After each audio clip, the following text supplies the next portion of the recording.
So if you're a millennial or the parent of one, how many conversations have you had about things you're passionate about, what you want to do in life that fulfills your goals, your life goals, as well as paying it forward? A new book, The Delusion of Passion, Why Millennials Struggle to Find Success, is taking the literacy world by storm. The literary world. The authors of that book, Mark Nathan and David Anderson, join us right now in the studio with more on the book's success.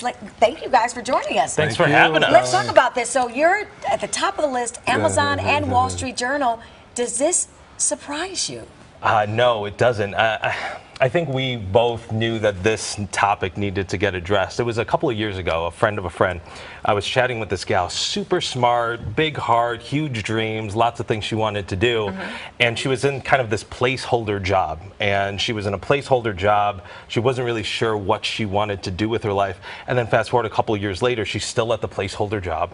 And she's still waiting for life to start. And so many people, we all grew up with this idea of like, well, if I could just find my passion, if I could discover what I'm really passionate about, life can really start. So where does this whole delusion come from with millennials? Because are they thinking that when I graduate from college, boing, microwave, I'm supposed to be instant Well, we're millionaire, hoping that noise would happen. Yeah, because like that would at least be a sign. Boing, now we can start. But yeah, we all grew up with this idea of that, you know, when you find your passion, like life is easy. It's not even going to feel like work, and the days are just going to go by. So you wait to like find that thing. But the truth of the matter is, you don't find a life you're passionate about, you create it. You create it with every day, every decision that you make, and that's what the book is about. And how did you, David, then go out and find that passion?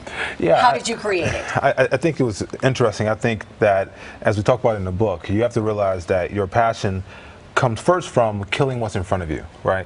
A lot of people are trying to find it over there, over here, and like first off, what's in front of you, right? And so we even talk about this in organizations where a lot of staff or employees or entrepreneurs are trying to find something where they think the grass is greener on the other side. Right. And the reality is that like right here, your diamonds are right in your backyard. So one of the things that you guys talk about, the first part of the book, is the lies that are out there, the things that we think, that millennials think should happen for them right now. Of course. Absolutely. One of the biggest things that we hear a lot of the time is people they don't even start something until they oh, well, I don't know if I'm going to be passionate about that. I don't know if I can get behind that with everything I've got. And, as you've kind of risen in your career too, you realize sometimes you just got to suck it up and deal. If you've got this opportunity in front of you, just start. And then a lot of times you find the things you're passionate about as you're in the pursuit of something. And also in that sometimes passion is birthed through pain. Right? Sometimes the things that are painful is exactly the thing that you need in order to find that thing that you love or that thing that you are created for.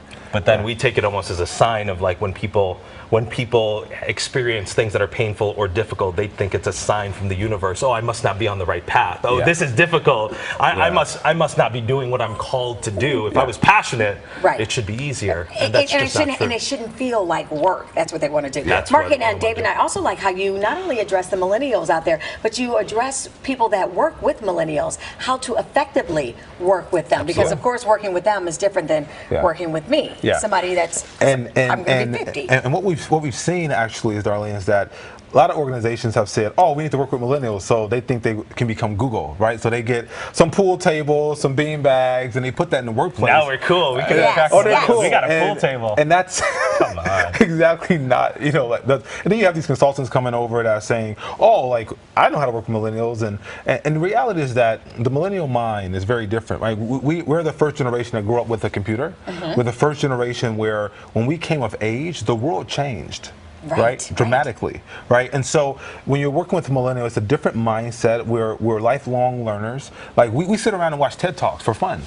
Right? That's part of the millennial mind, And I love also how you guys even told me, you told me this, David, that millennials, I mean, for some of the bad things that we say about that age group, they want to give back to their communities, their city, the country in a big way. Oh yeah, there's so many people that think that millennials are just lazy or really it's just we're uninspired. Yeah, we're uninspired. We're looking for something to do. I mean, anytime you talk to a millennial, they've got big dreams and big hearts, but they just don't know what to be doing next. And so, really trying to tap into the delusions. Well, what were the things that we were taught? What's true about it? What's not true about it? But then also the second half of the book is basically here's how you actually go create a life you're passionate about. So while step by this is, step. of course, the delusion of passion, why millennials struggle to find success, this is basically, I mean, it's not too late for me to start reading this, or it's not too soon No. for my daughter that's a senior in high school Well, to everyone start knows reading it. someone that is not necessarily living up to their full potential. They see a lot in them. They got big things they want to do, but you know they're not necessarily living up to that. And It's a help perfect book. organizations can help their staff and those who are part of their organization live up to their full potential. You guys have fun on your Facebook page with this one, but do. give everybody a website where they can go, of course, if they want to find this book for one of their loved ones. And you got a special for $8 right now. On this Yeah, one. it's out of control. If you go to thedelusionofpassion.com, or you can find us on Amazon. There's audiobook, ebook. It's everywhere right Everything now. out there. Mark stuff. and Thanks so David, much for thank you having so us. much, and your crew for coming on in. We appreciate it. Okay. Thanks for having us. Still, Thank you. and these are millennials. Okay. This is what we look like. Whatever. Still